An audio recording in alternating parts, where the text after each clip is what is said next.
రేవంత్ రెడ్డికి అందుకే చెప్తా ఉన్నాం, 7 నెలలు అయిపోయింది, 8వ నెలలో నీ ప్రభుత్వం అడుగుపెట్టింది. ఈ 8 నెలల్లో ఒక్క నోటిఫికేషన్ ఇవ్వలేదు.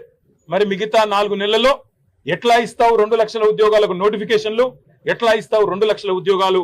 జవాబు చెప్పాలని చెప్పి నేను రేవంత్ రెడ్డి గారిని డిమాండ్ చేస్తా ఉన్నా. మిమ్మల్ని వదిలిపెట్టాం, శాసనసభలో నిలదీస్తాం, క్షేత్రంలో నిలదీస్తాం. ఏ పిల్లలనైతే నువ్వు మోసం చేసినావో ఆ పిల్లలకు మేము అండగా ఉంటాం. తప్పకుండా ఆ పిల్లలతో ఐక్యంగా కొట్లాడతాం.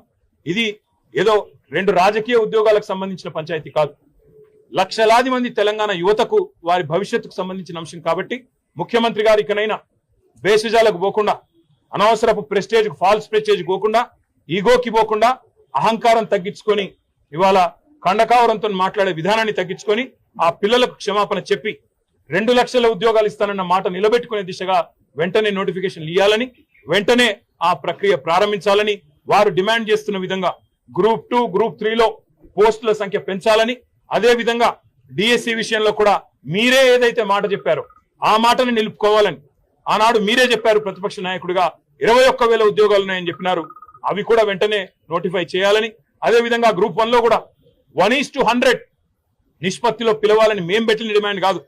మీ పార్టీ తరఫున ఆనాడు బట్టి విక్రమార్క గారు నిండు శాసనసభలో పార్టీ ప్రతినిధిగా చేసిన, ఫ్లోర్ లీడర్ గా చేసిన డిమాండ్, దాన్ని కూడా నిలుపుకోవాలని చెప్పి తెలంగాణ యువత తరఫున, తెలంగాణ పిల్లల తరఫున ఈ ప్రభుత్వాన్ని, ముఖ్యంగా రేవంత్ రెడ్డి గారిని, తెలంగాణ యువతకు నిన్న మాట్లాడిన దిక్కుమాలిన మాటలకు క్షమాపణ కూడా చెప్పాలని చెప్పి కూడా డిమాండ్ చేస్తూ, సంవత్సరంలో 2 లక్షల ఉద్యోగాలు ఇచ్చే విషయంలో రాబోయే శాసనసభ సమావేశాల్లో కూడా తప్పకుండా చర్చకు పట్టుబడతాం.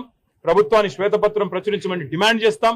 అదే విధంగా ఒకవేళ వారు కనుక ఒప్పుకోకపోతే తప్పకుండా వాయిదా తీర్మానం ఇచ్చైనా సరే సభను స్తంభింపజేయడానికి కూడా వెనుకాడమని చెప్పి కూడా హెచ్చరిస్తా ఉన్నాం.